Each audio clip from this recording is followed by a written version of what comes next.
My family held her baby shower in my hospital room this time. I never woke up for them.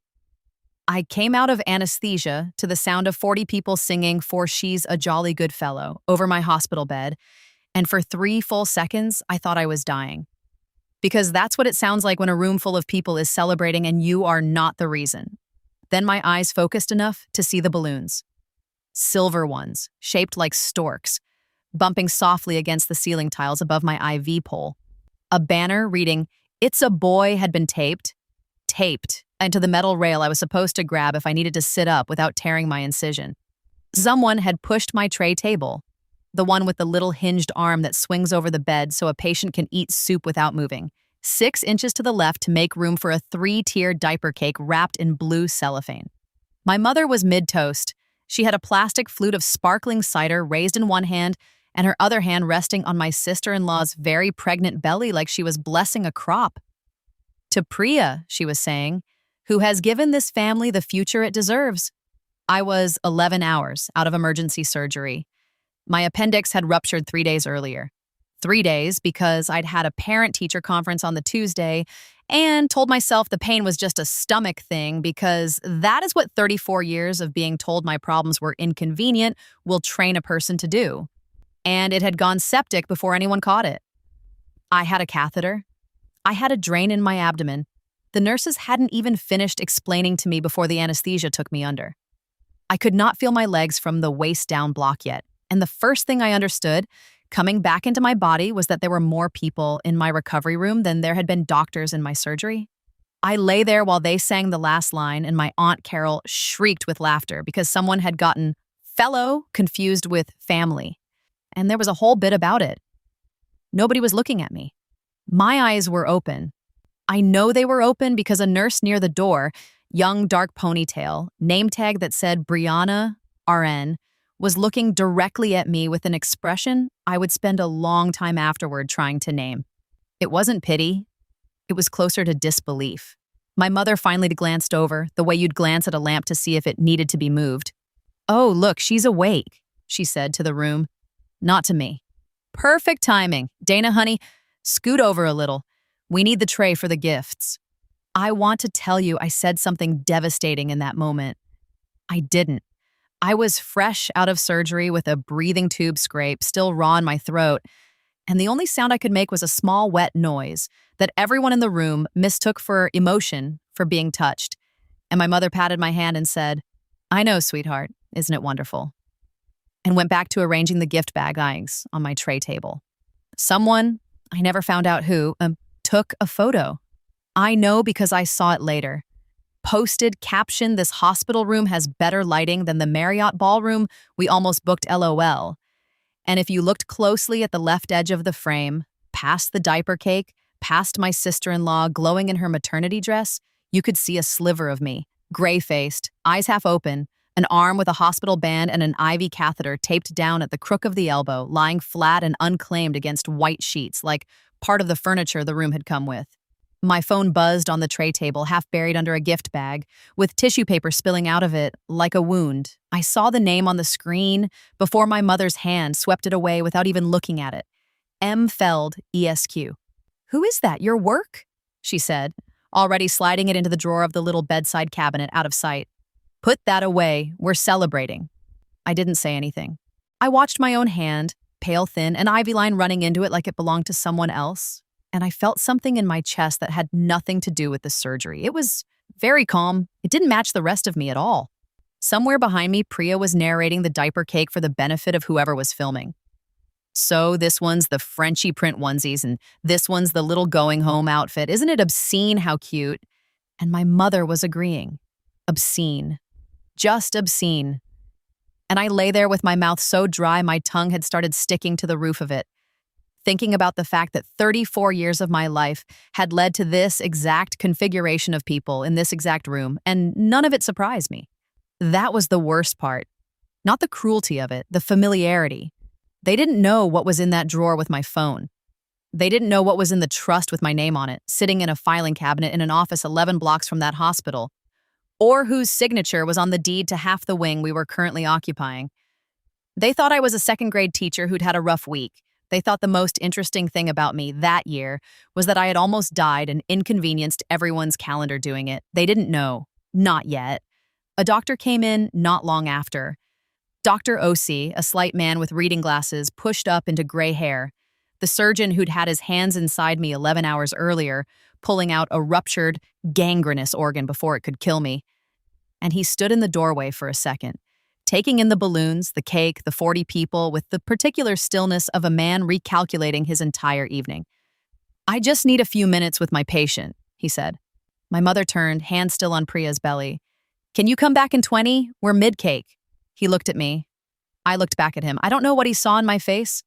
I like to think it was something, some flicker that told him this wasn't normal, wasn't fine, wasn't a family being a little enthusiastic, because he didn't leave. He said gently but immovably, "I'm going to need the room," and started asking people to step into the hallway. And my mother sighed like he'd personally ruined the party, and Priya said, not quietly, "Honestly, we're basically done anyway." Like she was doing everyone a favor by letting the surgeon check on the woman who had, 12 hours prior, nearly died of sepsis in her body. That was the moment. Not the singing, not the banner, not even the phone disappearing into a drawer like a secret they didn't know they were keeping from themselves. It was watching my sister-in-law complain in front of my surgeon that my recovery from a life-threatening infection was cutting into her baby shower. Before he left, Dr. Osei paused in the doorway and looked back at the room one more time, at the deflating stork balloons drifting against the ceiling tiles, at the gift bags stacked on the counter where the Sharps container usually sat, at the diaper cake still perched on my tray table like it had every right to be there. And something in his professional composure cracked just slightly. "I'll be back to check her drain output in 20 minutes, he said to the room at large, in the tone of a man laying down a boundary he fully expected someone to ignore. 20 minutes, not more.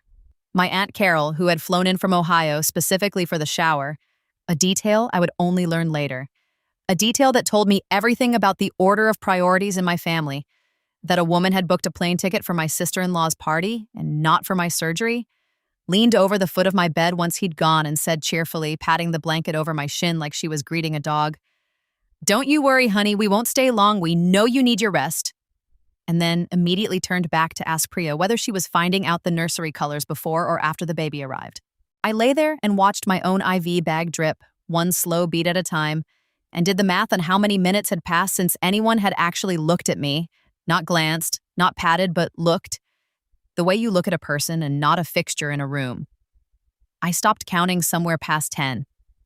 I want you to understand something about my family before I tell you what I did about it. Because if you only know the ending, you'll think I'm cruel. I'm not cruel. I am, if anything, the most patient person you will ever hear about. I had 34 years of practice.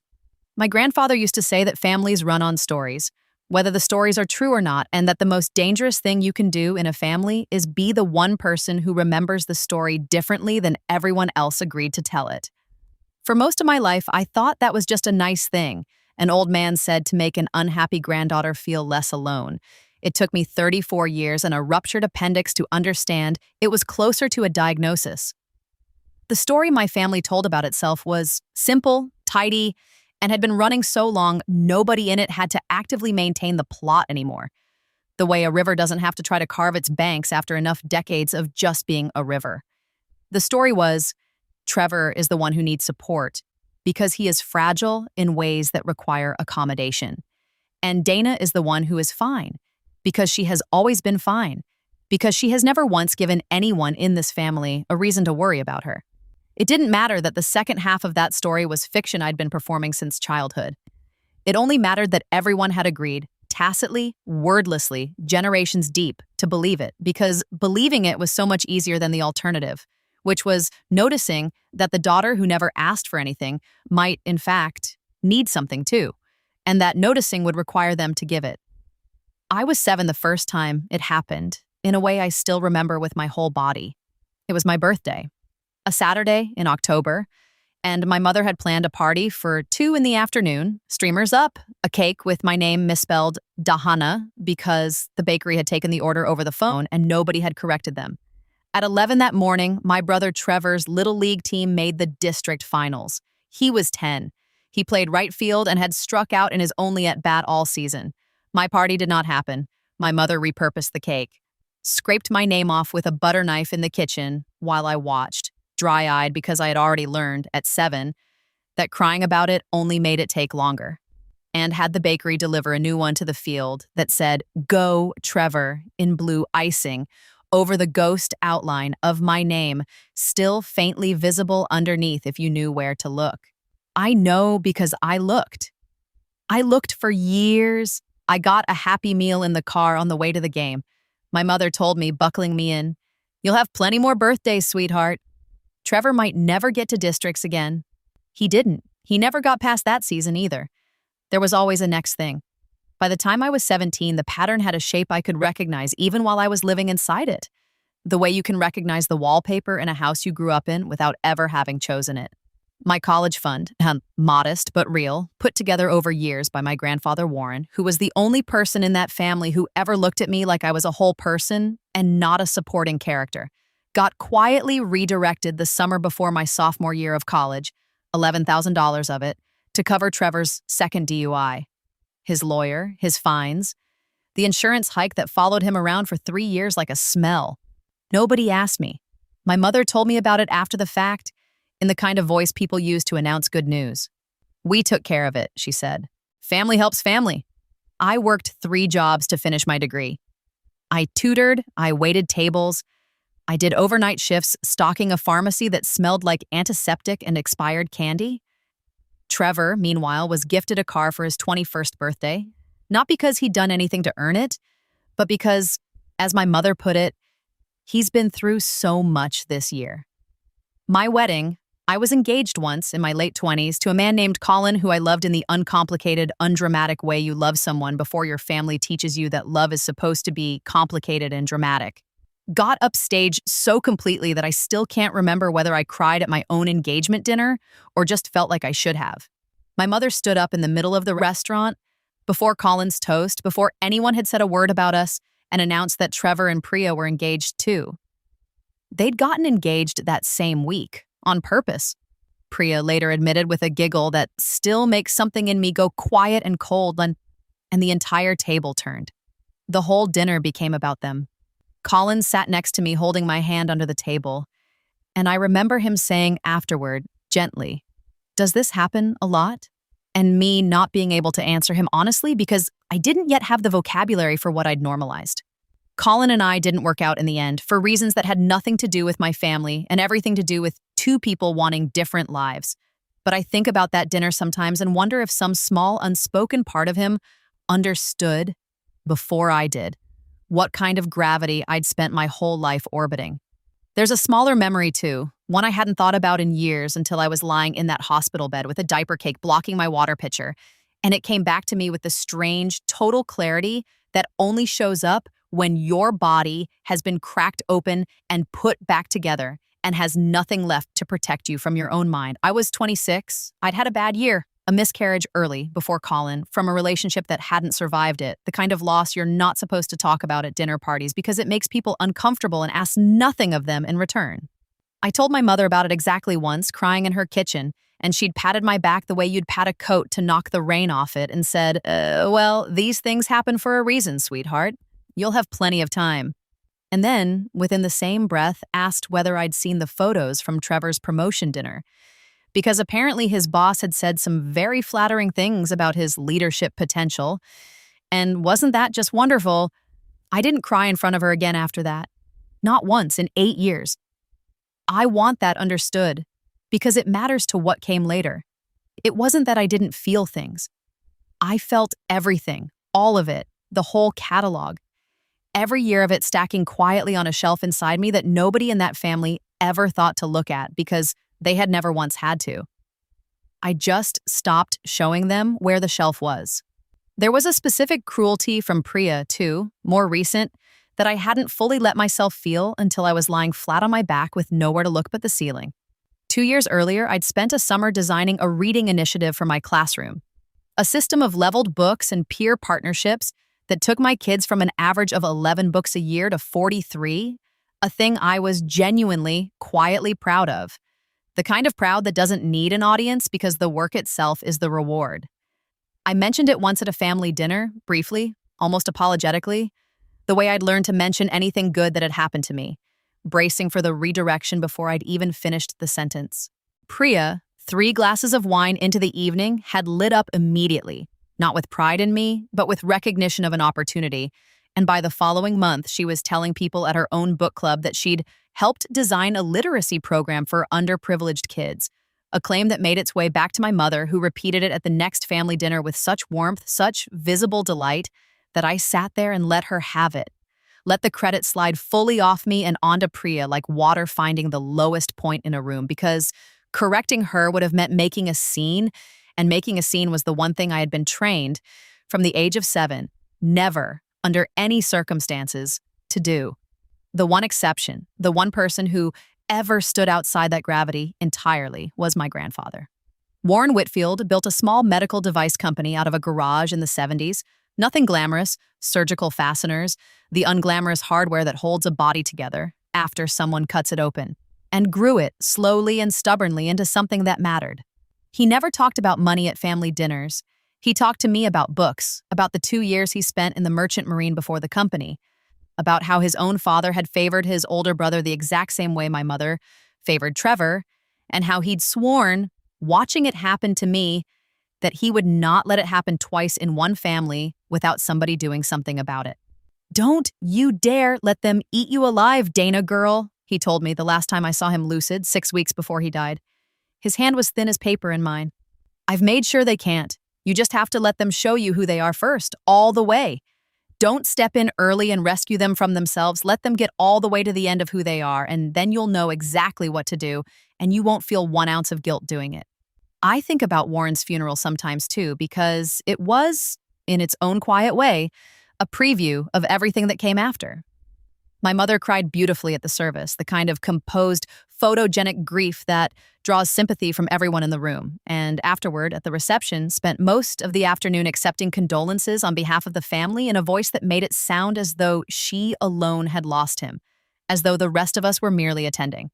I stood near the back with a paper cup of bad coffee, watching her work the room, the way she worked every room, and caught, for just a second, Trevor's eyes across the crowd. And something passed between us in that look. Something almost like the old closeness we'd had as very small children, before the roles had fully calcified, before he'd learned that his comfort came easier when it came at my expense. He looked away first. He always did. I didn't cry at the reception. I'd done my crying 2 days earlier, alone in Warren's study, going through a box of his old letters and photographs that nobody else in the family had bothered to ask about, because nobody else in the family had bothered to visit him more than twice a year while he was alive. I found a photograph of the 2 of us on that same dock, years apart in 2 different summers, both times laughing at something neither of us could probably still name, and I sat on the floor of his study and let myself feel, uninterrupted for the first time in longer than I could remember, exactly how much I had lost. I didn't understand at the time what he meant by "made sure they can't." I found out 4 months after his funeral, sitting across a desk from a compact, careful man named Marcus Feld, who had been my grandfather's attorney for 22 years and who informed me, in the flat, unhurried voice of someone reading aloud something he'd read many times before, that I was the sole beneficiary of a trust holding a controlling interest in Ashcombe Medical Holdings, the company my grandfather had built, sold pieces of, bought back, and quietly grown into a regional healthcare and medical supply empire that none of my family had ever bothered to ask about, because none of them had ever asked Warren about anything that wasn't going to benefit them directly. He structured it to stay silent, Marcus told me. No public filings under your name. A voting proxy held by the trust itself until a trigger date, your 34th birthday, or until you instruct me to activate disclosure early. He wanted you to have time, to live a life first. He said, and I'm quoting him now, "Let her decide when she's ready to stop being small for them." I cried in that office. Not from the money, though God, the money was real, was more than I would make teaching 2nd grade in 6 lifetimes, but from the specific, aching relief of realizing that somebody had seen exactly what was happening to me, years before I had language for it, and had spent the last decade of his life quietly building me a door out. I didn't walk through it right away. I kept teaching. I kept going to Sunday dinners and holding my tongue while my mother introduced me to new acquaintances as My daughter, she's a teacher, and my son, he's in medical supply sales. Always in that order, always with that weight difference in her voice. I let Trevor borrow money he never paid back. I let Priya take credit at a family dinner for a classroom reading initiative I had designed and run for 2 years, watching my mother beam at her like she'd personally solved literacy in America. I let them tell me, when I mentioned some vague stomach pain the week before I collapsed, that I was always making everything about my body and that I should see somebody about the anxiety. I let them get all the way to the end of who they were. And then they held my sister-in-law's baby shower in my post-surgical recovery room, took a photo with my unconscious body cropped into the frame like set dressing, and complained to my surgeon that checking on my sepsis was cutting into their party. That was the end of who they were. I recognized it the moment it happened. The way you recognize the last page of a book you've read enough times to know the ending is coming before you turn to it.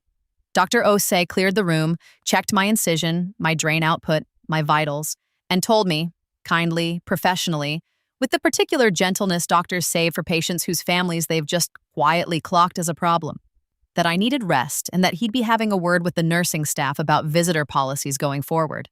You don't have to let them back in tonight, he added on his way out, if you don't want to.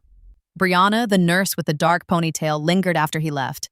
She checked my IV bag, adjusted my blanket, and then, without quite meeting my eyes, said quietly, "You can have this room cleared any time you want, sweetheart. Just say the word. Some families need reminding whose room this actually is." I remember smiling at her, a small, tired smile, but a real one, and saying, "Not yet. Let them finish." She looked at me a beat longer than the sentence required, like she was trying to figure out whether I meant something more than what I'd said. I did. But I wasn't ready to say it out loud yet, not even to a kind stranger in scrubs. "I've worked ICU step down for 8 years, she said, straightening the blanket over my knees with more care than the gesture required, like she was trying to give me something through her hands since she couldn't give it through anything else. I've seen families bring balloons. I've seen a grandmother sneak in a whole plate of ribs once. I don't even want to talk about the smell. But I have never, not one time, seen anybody set up a party on a patient while they were still catheterized and call it a celebration. I wrote it up. I want you to know that. I wrote down exactly what I saw, time-stamped, because it felt like the kind of thing that should exist on paper somewhere, even if nothing ever comes of it. "Thank you," I said, and I meant it more than the 2 words could hold. "You don't owe them anything," she added, already halfway to the door, like she'd decided to say it and needed to get it out before she talked herself out of it. "I don't know your family. I don't need to. I know what I watched. That's enough." I didn't answer that. I lay there after she'd gone, staring at the water pitcher someone had finally belatedly left on the far counter and too far to reach, my arm too weak to hold my own weight up long enough to try. And I thought about all the ways, over all the years, I had told myself the exact opposite of what she'd just said, that I did owe them, that love was owing, that the price of being someone's daughter, someone's sister, someone's family was an open, running tab that never closed, that you kept paying on faith. It would someday be reciprocated, and if it wasn't, that was a flaw in you, not in the arrangement. I was 34 years old, and it took a stranger in scrubs, in a room still smelling faintly of sheet cake, to say the sentence out loud that finally cracked something open in me for good. You don't owe them anything. They came back in 20 minutes later, cake in hand, like Dr. Osei's interruption had been an unscheduled ad break in their programming. I let them finish the party.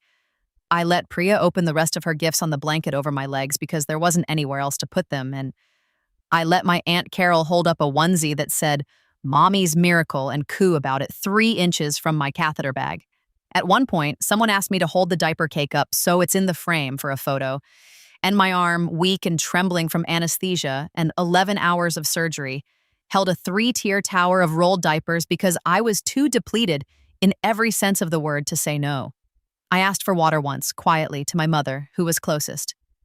She said, without turning around, "In a minute, honey, we're not done with photos," and went back to arranging Priya and Trevor for a shot with the balloons. Nobody got me water for 40 minutes. I remember that specific detail more clearly than almost anything else from that night. Not the balloons, not the banner, not even the toast about the future the family deserved, the water, or the absence of it. Lying there with my mouth dry and my throat raw from a breathing tube, listening to people celebrate 12 inches from my face and thinking, with a clarity that surprised me even as I had it, "Fine, wait with me. I didn't know yet exactly what that meant. I would within 72 hours, but something in me had already quietly, without ceremony, made a decision. The way water finds the crack in a foundation days before the wall actually falls. 3 days later, I was home, discharged early against a version of medical advice because I could not stand one more hour in that building without screaming. And because a nurse named Brianna had, on my last morning there, slipped me her cell number, just in case you ever need someone in your corner. I don't know. It's weird, but I mean it. And Marcus Feld was sitting on the far end of my couch with a leather folio open on his knee, looking at me with the particular patience of a man who has waited 22 years for a phone call. I'd texted him from the hospital bed, thumb shaking, while my mother arranged gift bags 8 inches from my face. Activate it. All of it. Tonight. He'd written back within 4 minutes. Are you certain? There's no undoing this once the disclosure clause is triggered early. Call me when you're able to talk. I was able to talk now. Walk me through everything, I said. Everything you didn't tell me 2 years ago because you thought I wasn't ready to hear it. He smiled. A small, contained thing. The kind of smile that belongs to a man who has been holding something heavy for a long time and is finally being asked to set it down. Your grandfather didn't just leave you money, Dana.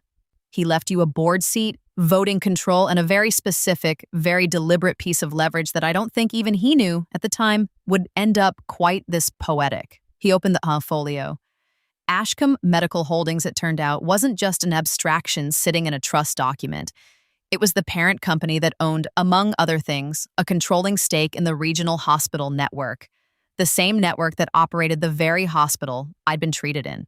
My grandfather's fasteners and hardware company had grown over 4 decades into something that quietly touched an enormous amount of the medical infrastructure in 3 states, threaded through supply contracts and equipment leases and vendor relationships that ordinary people, ordinary patients, ordinary families never thought to ask about, because why would you? You just go to the hospital? You don't think about who owns the building, who negotiated the contract for the surgical trays, who sits on the board that decides which vendors get renewed. I hadn't thought about it either until Marcus said the second part. There's a supply contract up for renewal in 6 days, he said. Halbrook Medical Supply. Exclusive vendor agreement with the hospital network going on 11 years now, sizable account, and on... He paused here, in the manner of a man who has been saving the good part. Halbrook just hired a new regional account manager. Started 2 weeks ago. Trevor Whitfield. I sat very still on my own couch, in my own apartment, 3 days out of surgery, and felt something shift into place with an almost audible click. He didn't get that job on merit, I said slowly. From what I understand, Marcus said, your mother arranged it through an acquaintance on the Halbrook board, a golf relationship, I believe. It's a soft placement, contingent, functionally, on the relationship between Halbrook and the hospital network staying healthy. If that contract doesn't renew, there's very little reason for Halbrook to keep a brand new regional manager with no book of business of his own. I thought about Trevor at Sunday dinner 2 weeks earlier, expansive with a wine glass in his hand, telling the table about his big opportunity, how it was about time somebody in this family had connections that mattered, while my mother beamed at him the exact way she'd beamed at Priya's belly in my hospital room. I thought about how nobody at that table had asked me a single question about my life, my recovery, anything, for the entire 90 minutes. Because Trevor's new job was more interesting than whatever I might have said. And I'm the deciding vote on that renewal, I said. As of your birthday, which is in 4 days you would be, Marcus said. But you asked me to activate early, which means as of tonight, if you sign, you already are. I looked at the folio in his hands, pages I hadn't read yet, signatures I hadn't made yet, a version of my life I hadn't stepped into yet, and I thought about my grandfather's paper-thin hand in mine, telling me to let them get all the way to the end of who they were. They had, in a hospital room with balloons. There's one more thing, Marcus said, and something in his voice made me look up. I have the hospital's internal incident log from your stay. I didn't request it. A contact on the risk management side flagged it to me independently because Ashcombe's compliance team monitors incident reports across the network as a matter of course, and this one triggered a review.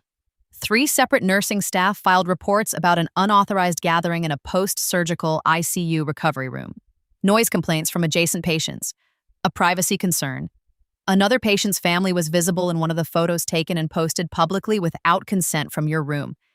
HIPAA-adjacent exposure.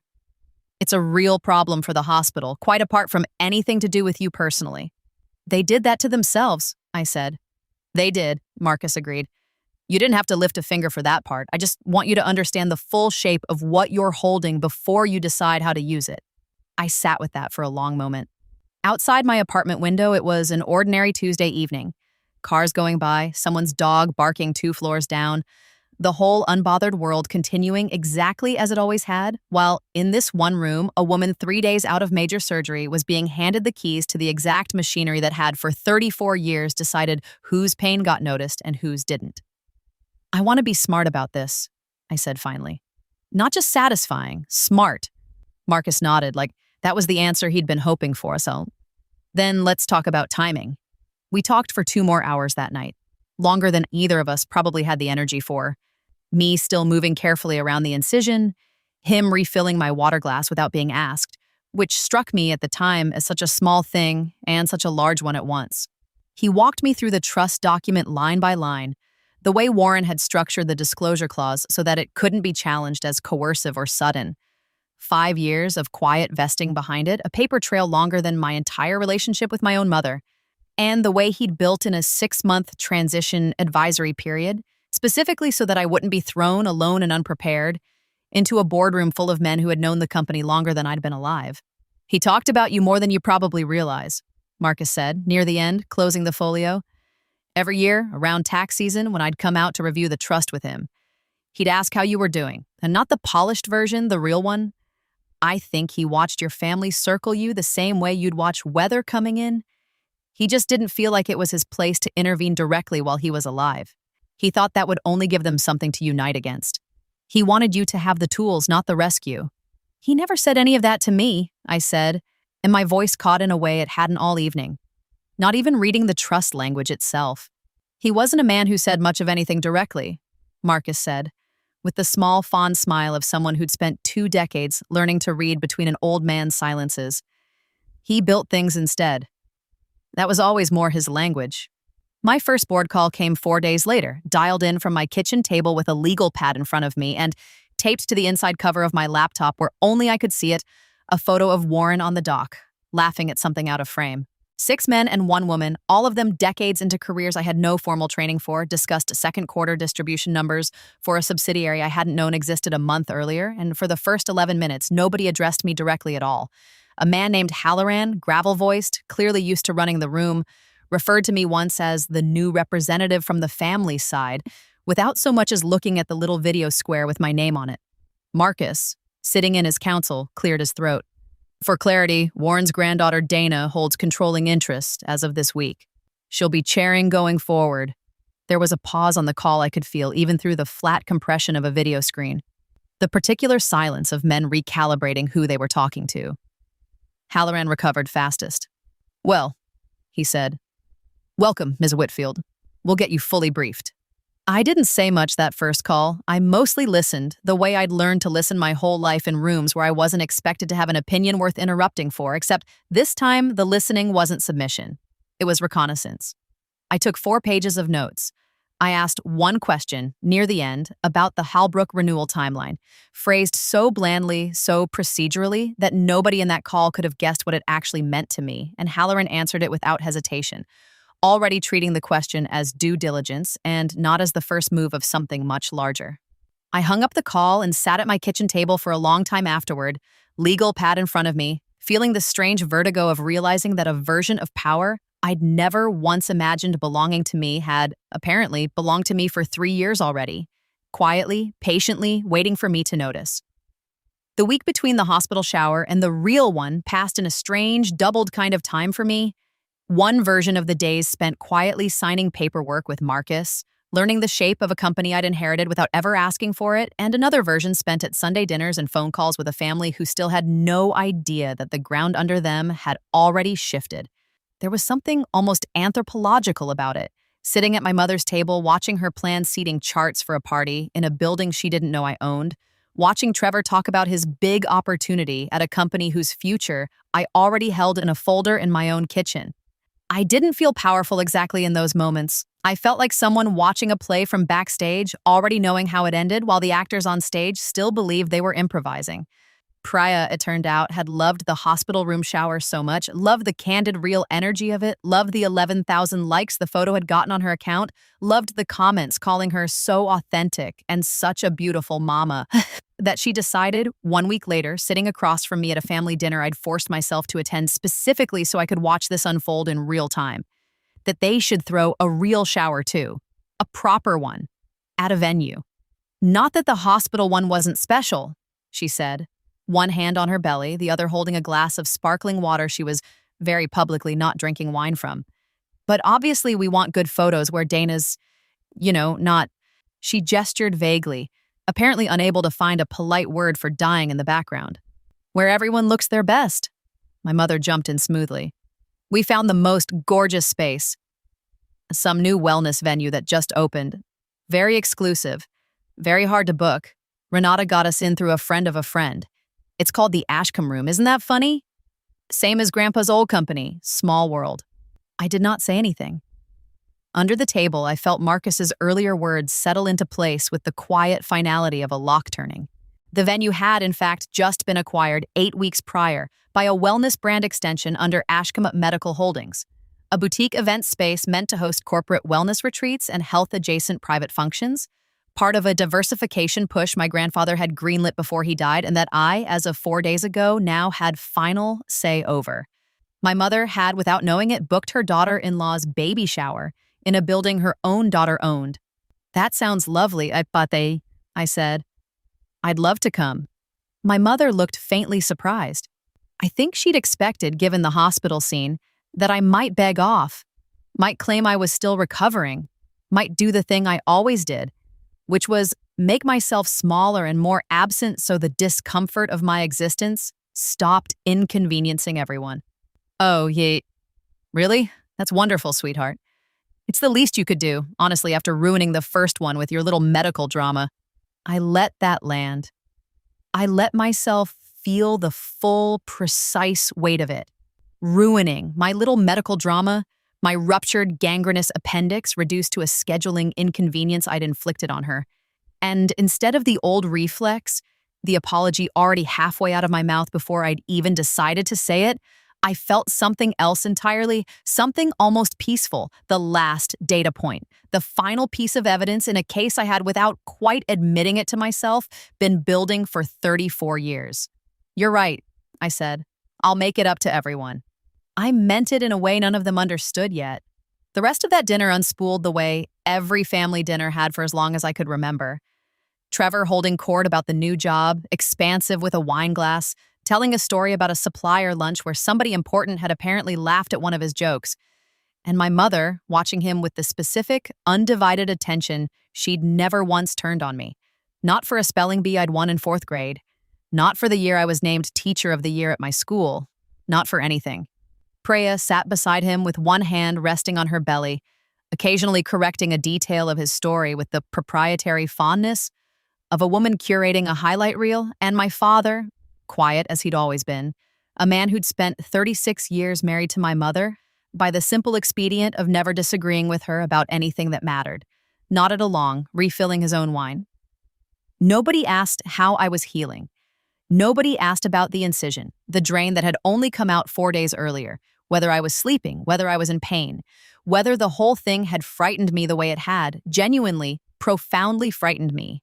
Alone in an ambulance at 2 a.m, wondering if I was going to die without anyone in my family even knowing I'd called for help. I sat there, eating a dinner I couldn't taste, and ran the numbers in my head.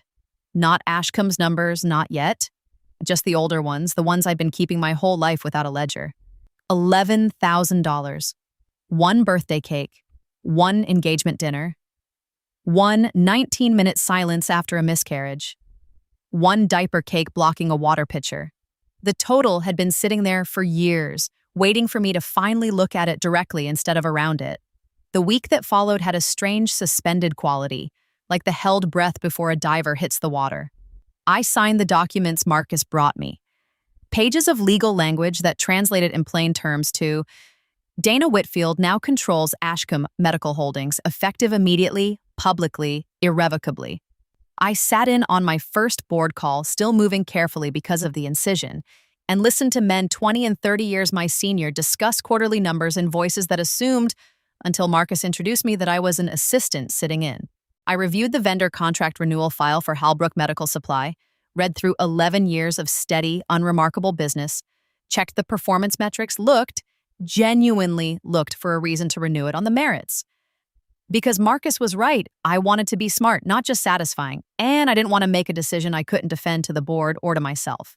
What I found instead was a pattern of late deliveries in the last 2 quarters, 2 minor quality control flags on a batch of surgical trays, and a new regional account manager with 0 prior experience in medical supply, hired, per the internal memo, as a relationship accommodation. My own brother's hiring paperwork, sitting in a file I now had full authority to read, described him in language that made my stomach turn. Not because it was cruel, but because it was so nakedly, bureaucratically honest about exactly what he was. A favor, not an asset. I spent 2 full afternoons that week going through Halbrook's file the way I imagine a surgeon studies a chart before an operation. Methodically, without emotion, looking for the truth of the thing rather than the version I already wanted to find. I read purchase orders and delivery logs going back 3 years. I read a customer satisfaction survey from the hospital's central supply department, filled out 8 months earlier, that flagged inconsistent restocking and communication gaps as recurring issues, unrelated to Trevor entirely, predating his hire by more than a year. Which told me something important, something I held onto carefully because I didn't want my decision to rest only on my brother's inadequacy. I wanted it to rest on the truth, which was that Halbrook had been coasting on an 11-year relationship and had let its service quality slip in ways that would have mattered to any objective reviewer, family or not. Then I found the newer material, the 2 quality control flags on surgical tray sterilization documentation, filed within the last 5 months. Both resolved without escalation, but both, in the auditor's own language, concerning given account size and clinical exposure. And beneath that, the internal memo about Trevor's hiring, 3 paragraphs long, cheerful in tone, written by someone named Deb in Halbrook's HR department, describing the position as being created as a relationship accommodation following a referral from a board-adjacent contact, noting that the candidate had no prior medical supply experience but strong interpersonal skills and family connections in the healthcare space. I read that sentence 4 times. Family connections in the healthcare space.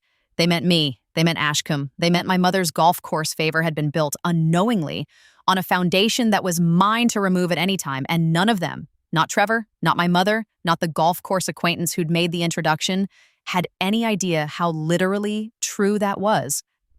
I also, because Marcus had mentioned it almost as an afterthought and I couldn't stop thinking about it, requested the incident reports from my hospital stay. 3 nurses, in careful, professional language, had documented an unauthorized gathering in a post-surgical recovery room, a violation of visitor policy and infection control protocol, a privacy breach involving a photograph that included a visible portion of another patient's room, and this was the detail that made something in my chest go very still and very cold. A note from Brianna, time-stamped 40 minutes after I'd asked for water, documenting that the patient had requested water. Family declined to notify staff. Patient appeared distressed, but did not escalate. I called her that evening. "I read your report," I said. "Thank you for writing it down. I don't think I said thank you before for any of it." "You don't have to thank me," she said. That whole scene made my stomach hurt. I've been a nurse 8 years and I've never seen anything like that. "I'm going to use it," I told her, and I meant the full sentence. Not just the report, but everything. The whole apparatus I now had at my disposal. Not to hurt you or the hospital, to make sure it can't happen to somebody else. There's going to be a policy review. I have some influence over that now, as it turns out. She laughed, a short, surprised sound. "Okay, I don't totally understand what that means, but okay, good." I used part of that week, too, to do something that had nothing to do with revenge and everything to do with who I wanted to be on the other side of it.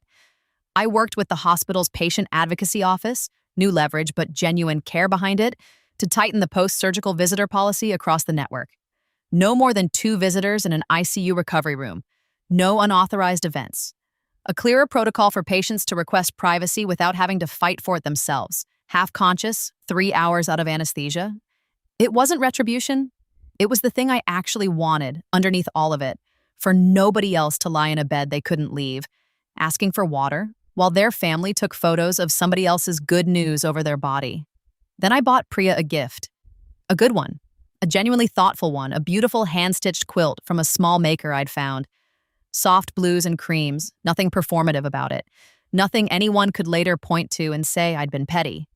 I wanted, when this was over, for there to be no version of the story where I was the villain.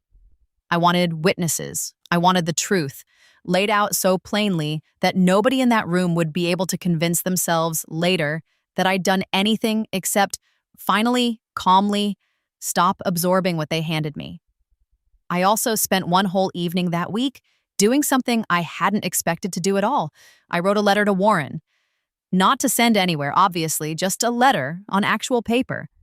The way he used to write to me during the 2 summers I spent at a camp he'd insisted on paying for against my mother's mild objections. Back when I was 11 and 12 and desperately needed somewhere to be that wasn't home. I told him what I was about to do. I told him I was scared it would make me someone I didn't recognize, that some small, stubborn part of me still worried that fighting back, even fighting back fairly, even fighting back with evidence and calm and a good gift wrapped in careful ribbon, made me no better than the people who'd taught me to need to. I sat with that fear for a long time, turning it over before I understood what was wrong with it. That fairness and cruelty aren't opposites, sitting at 2 ends of the same scale, waiting for me to tip too far in either direction, but 2 entirely different things, and that a person can hold power and use it honestly at the very same time. I folded the letter and put it in the box with his other letters, the one I'd taken from his study after the funeral, and felt for the first time since the surgery like I finally knew exactly what I was doing and why. I found the quilt at a small maker's stall at a weekend market, 3 towns over, on a gray Sunday when I'd driven out with no particular destination in mind, just a need to be somewhere that had nothing to do with any of it. The woman who made it, a retired schoolteacher named Odette with flower-white hair and hands that moved like she'd spent a whole life making things for people who might never know her name, told me the pattern was called flying geese, meant to represent a journey. Appropriate, I thought, though not in the way Odette intended it. I paid for it and had it wrapped in the tissue paper myself at my own kitchen table, taking my time with the ribbon because I wanted the gift itself to be real. Whatever else happened in that room, I didn't want anyone to be able to say, honestly, that I'd shown up empty-handed or that I'd shown up only to take. I also, in that same week, quietly transferred the classroom reading initiative's remaining materials budget, a modest amount, nothing that would show up on anyone's radar, into a small permanent fund at my school, seeded with my own money, named for no one, attached to no story, existing simply because I wanted something good and unclaimed to exist in the world that week. Something Priya could never stand up at a book club and take credit for because it wouldn't have my name on it either. It felt, in a strange way, like practicing for the person I wanted to be on the other side of what was coming. Someone whose goodness didn't need to be witnessed to be real, unlike I was coming to understand almost everyone else in my family. The Ashcombe room, when I arrived the following Saturday, looked exactly like the kind of space Priya would choose to be photographed in. Vaulted ceilings, exposed beamwork, a wall of living plants behind a dessert table arranged with the geometric precision of a magazine spread.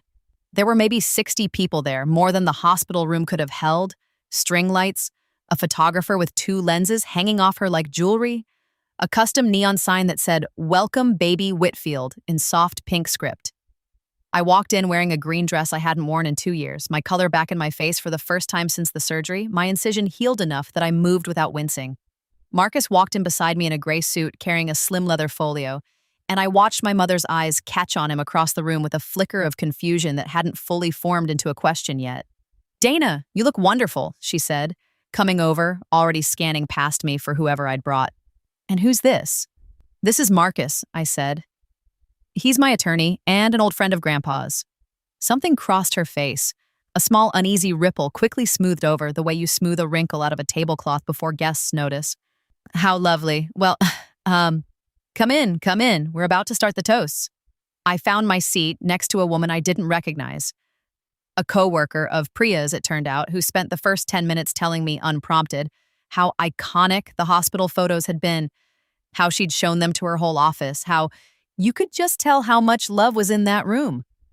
I smiled and said nothing and let her keep talking because there was no version of correcting her that would have mattered yet, and because some small, patient part of me was already counting down to the version of the afternoon where correcting her wouldn't be necessary at all. Priya glowed in a cream dress at the head of the room, hand resting on her belly in the practiced pose I'd seen in a dozen of her photos. And when she caught sight of me, she did a small, theatrical double take. Look who made it, and looking so well. That got a ripple of polite laughter from the tables nearest her. My mother stood, glass in hand, and the room quieted. I want to say something, she began, about how far this family has come, about new beginnings. Her eyes moved to me briefly with an expression I recognized immediately because I'd been on the receiving end of that particular flavor of kindness my whole life. The kind that costs the giver nothing and takes something from you every time. We're just so happy Dana could pull herself together enough to be here today.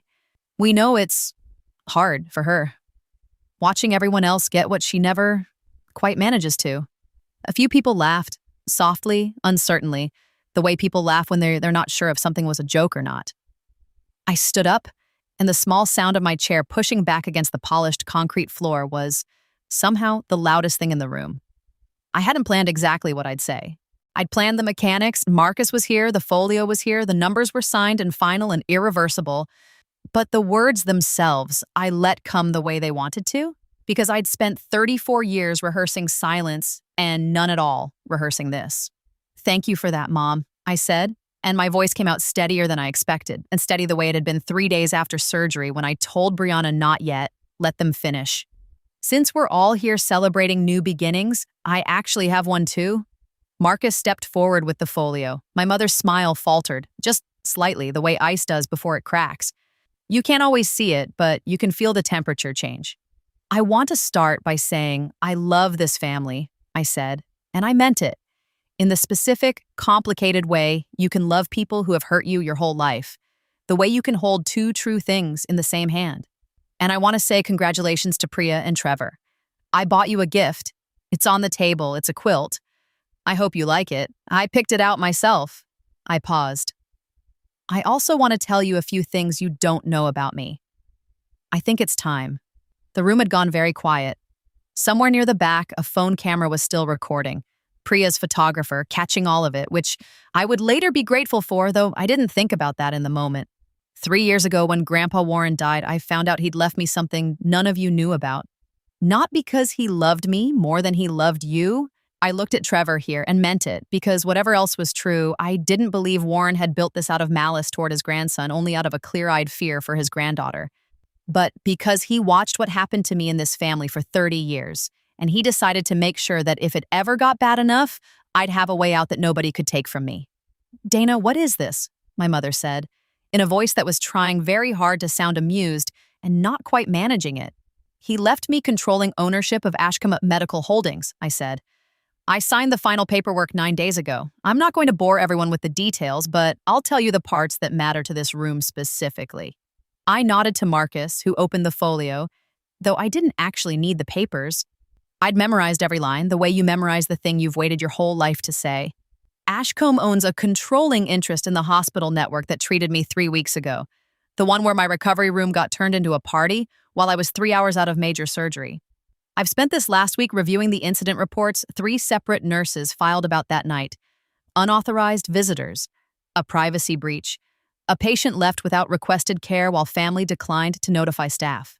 I let that sit a moment, watching my mother's face change as she understood, in real time, that a piece of paper existed with her own decision. In a minute, honey, we're not done with photos. Quietly documented in a hospital's compliance file. And Ashcombe also owns the Ashcombe room, I continued, gesturing around us at the vaulted ceiling, the living wall, the neon sign glowing, "Welcome Baby Whitfield," in soft pink script over all of our heads. This venue, the one you booked for today. So this whole party, the venue, the space, everything, it's on me. I'm covering the cost. Consider it a baby gift. Someone laughed. A short, startled, uncomfortable sound before realizing it wasn't a joke. Lastly, I said, and I turned, finally, toward Trevor, who had gone very still in his chair, phone already lighting up in his hand with a call he hadn't answered. Ashcombe also has final authority over the hospital network's vendor contracts. including the exclusive supply agreement with Halbrook Medical Supply, the company you started at 2 weeks ago. His face was changing now, the color draining out of it in a way I recognized, because I'd felt my own face do the same thing more times than I could count. In rooms exactly like this one, except it had always been my blood draining, my dignity, never anyone else's. That contract came up for renewal this week. I reviewed it on the merits, late deliveries, 2 quality flags, and a new hire brought on, per Halbrook's own internal paperwork, as what they called a relationship accommodation, not for experience or performance. I made my decision as the deciding shareholder 3 days ago. I declined to renew. His phone was buzzing again, insistent. His boss's name lighting up the screen where he'd set it face up on the table. And he looked down at it and then back up at me with an expression somewhere between fury and a kind of dawning, sick understanding. "You did this," he said. "You're doing this to me, right now. At my wife's baby shower."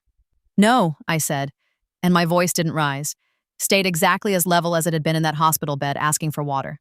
"I did this 3 weeks ago, when I asked for a glass of water and was told to wait because you weren't done with photos. Everything since then has just been paperwork." My mother had gone very pale, one hand pressed flat against her chest like she was trying to hold something inside it. "Dana, you're embarrassing yourself. You're embarrassing this whole family in front of everyone." "I know how this looks," I said. And for the first time in the whole speech, my voice softened. Not because I was backing down, but because I genuinely, achingly wanted her to understand this next part. I didn't do this to embarrass anyone. I did it because I asked for water and nobody got it for me. I did it because you scraped my name off of a birthday cake when I was 7 and gave it to Trevor with icing over the top. I did it because you took $11,000 out of my college fund without asking and called it Family Helps Family, and then handed my brother a car for turning 21 while I was working 3 jobs to pay for the education you'd rated. I've been adding this up my whole life, Mom. I just never told anyone the total before. Priya had started crying, not, I noticed, the kind of crying that comes from guilt, but the kind that comes from panic, from a hand already moving toward her phone, already halfway to composing whatever version of this she was going to need to post before anyone else could post their own. "This is so humiliating," she said, to no one, to everyone. "Everyone's filming this. Oh my God, everyone's filming this." "They are," I agreed. "I think that's probably good, honestly. I think it's good if people see what actually happened here instead of just the photo of a diaper cake with my unconscious arm cropped into the corner of the frame." Trevor stood up so fast his chair scraped back hard against the floor. "Yes, you can't just do this. This is illegal. I'm going to get a lawyer. I'm going to sue you. This is Marcus," I said, nodding toward him, standing calm and unbothered beside me in his gray suit, the folio closed now under his arm. "He's been my grandfather's attorney for 22 years. This trust has already survived 3 separate legal challenges since Grandpa died. None of them from me, if you're wondering. He can walk you through the structure whenever you're ready to hear it. But I'd think carefully before you spend money on a lawyer to fight a trust that's already been tested and held 3 times. 3 challenges?" my mother repeated faintly, like the number itself had knocked something loose. "From who? Who challenged it?" "Grandpa's old business partner's estate once, right after he died," Marcus said, matter of fact, the way you'd read off a weather report. "Twice more from parties I'm not at liberty to name without their consent.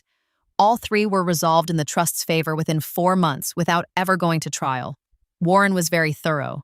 He never said a word to any of us," my mother said, and there was something underneath the anger now, something raw, closer to grief, that I hadn't expected and that caught me off guard more than her anger had. 22 years, and he never said one word. "He said plenty of words," I said gently, because even in that moment, watching her come apart in front of 60 people, I didn't want to be cruel about it, only honest. "Just not to you. He said them to me. I think that's the part that's actually bothering you right now. If you're being honest with yourself, not the money. The fact that he trusted me and didn't trust you, and you've spent your whole life assuming it would be the other way around." She didn't have an answer for that. I watched it land, watched something in her face shift from performance to something closer to the truth, and for one strange moment, I almost felt sorry for her. Not enough to take any of it back, but enough to understand, more clearly than I ever had, that whatever had made her the way she was had probably been done to her too, once, by someone else's mother, in some other room, a long time before I was born. That understanding didn't excuse anything, but it made the whole shape of my family feel less like a personal verdict on me and more like the tail end of a much longer chain, one link snapping loudly enough, finally, that the rest of it stopped pulling. Marcus produced a business card from his breast pocket, unhurried, and set it gently on the table in front of Trevor, next to his still buzzing phone, like he was placing a period at the end of a very long sentence. My father, who had not said a single word through any of it, sitting quietly at the family table the way he'd sat quietly through 36 years of my mother's decisions, finally looked up. He didn't defend her. He didn't defend me either. He just looked at me for a long moment, something unreadable moving behind his eyes, and said so quietly I almost missed it, "How long have you known?" 3 years, I said. I let it sit because I wasn't ready. I think some part of me kept hoping I wouldn't need it. He nodded, slowly, and looked down at his hands, and I understood watching him that whatever came next in this family, my father would not be the one to fight me on it. Not because he agreed with what my mother had done, but because he had never, in 36 years, found the courage to disagree with her about anything. And he wasn't going to find it now, at a baby shower, in front of 60 people and a phone camera. It wasn't forgiveness. It wasn't even really an apology. But it was the most honest thing he'd said to me in a decade, and I found, standing there, that I could hold that much without needing more from him. Aunt Carol, 3 tables back, had gone the color of the tablecloth, her champagne flute frozen halfway to her mouth. Somewhere behind her, I heard someone whisper, "Wait, so does that mean the flight I booked?" And then stop themselves, apparently realizing mid-sentence exactly how that sentence was going to sound out loud. Nobody said anything for a moment. The string lights hummed faintly overhead. Somewhere near the dessert table, a woman I didn't recognize, a friend of Priya's, maybe? Someone with no stake in any of it, had her hand pressed over her mouth, eyes wide, phone still recording.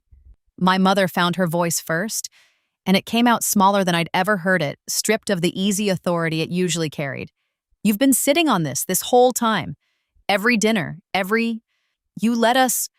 let you show me who you were," I said. "That's all. I didn't do anything to you. I just finally stopped protecting you from the truth of what you'd already done." I looked around the room, at the neon sign glowing pink over all our heads, at the diaper cake on the dessert table that looked, from where I stood, uncomfortably similar to the one that had sat 6 inches from my catheter bag 3 weeks earlier, at my mother's hand still pressed flat against her chest like she could hold the moment back through sheer force of will, at Trevor staring at his phone as his job quietly evaporated in real time, at Priya already typing, already composing whatever story she was going to tell herself about this, and I felt for the first time in longer than I could remember, entirely, completely calm. "I asked for water," I said again, quietly now, mostly to myself, though the room was so silent that everyone heard it anyway. "And you told me to wait. So today I let you wait. For all of it." I picked up my purse from the back of my chair. I did not raise my voice. I did not throw anything, break anything, cry, or ask for an apology. I already knew I would never get in the form I actually deserved. I simply turned and walked out of the vaulted, string-lit, neon-signed room that I owned, past 60 stunned faces and one photographer who had captured every second of it, and out into the ordinary Saturday afternoon, where the sun was out and nobody was asking me to wait for anything at all. Marcus drove me home. Neither of us said much on the way, but there wasn't much that needed saying. But somewhere around the 3rd stoplight, he glanced over and said, "Your grandfather would have been proud of that, not the money part. The way you didn't yell." "I didn't want to be someone who yells," I said. "I wanted to be someone who's simply, finally done." He dropped me at my building and waited, engine idling, until I'd gotten inside and waved from the lobby window the way you'd wave to reassure someone that you were, in fact, all right, even though neither of us was entirely sure that was true yet. I climbed the stairs instead of taking the elevator, still moving carefully around the incision, and let myself into my apartment, and stood for a long moment in my own quiet hallway, still wearing the green dress, my heart going harder than I expected, adrenaline finally catching up to what my body had just done. I didn't cry, exactly. What came instead was closer to a kind of shaking, full body and wordless, the kind that happens after you've held something rigid for a very long time and finally set it down.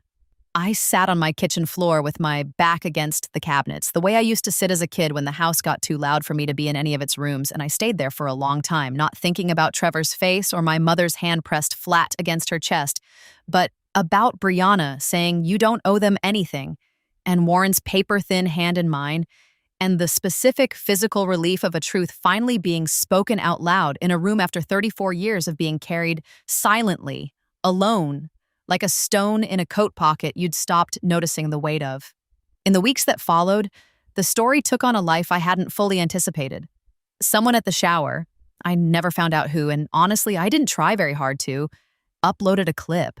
Not the whole thing, just a 90-second fragment. My voice saying I asked for water, and you told me to wait. So today I let you wait, for all of it, with a neon "Welcome Baby Whitfield" sign glowing behind me like something out of a movie.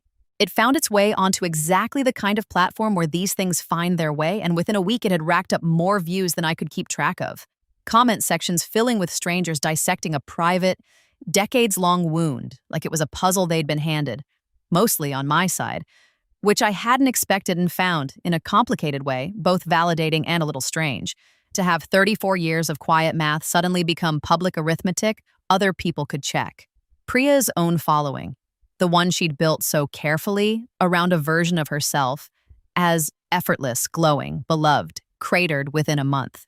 Not because of anything I did, I never posted a word about any of it myself, but because the truth, once it's loose in the world, has its own gravity, and people are, it turns out, less interested in a curated diaper cake than they are in the woman standing next to it, complaining that someone's recovery from sepsis was inconveniencing her photos. Trevor lost the Halbrook job within 2 weeks, exactly as the paperwork had predicted he would, and the last I heard, through the kind of secondhand family gossip that still finds its way to me even now, he was doing something in his father-in-law's insurance office, a job I hope, genuinely, gives him some version of the dignity that had always seemed to matter to him more than the work itself. My mother left me a voicemail 3 days after the shower, 19 minutes long, that moved in slow practice stages from wounded to accusatory to, in the final 2 minutes, something that almost sounded like the beginning of an apology before curdling back into a complaint about how I'd chosen the worst possible way to bring this up. I listened to the whole thing once, sitting on my own couch with a cup of tea going cold beside me. And then I didn't call her back. I'm not sure I ever will, not the way she wants me to, though I've left the door open a crack. Smaller than she'd like, but real. In case the next 19 minutes ever come without the complaint attached.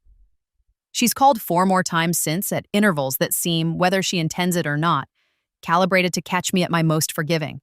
My birthday, a Sunday afternoon, the anniversary of Warren's death, when she left a message that mentioned him by name for the first time in years, and I sat with my thumb over the callback button for 11 full minutes before deciding. Again, not yet.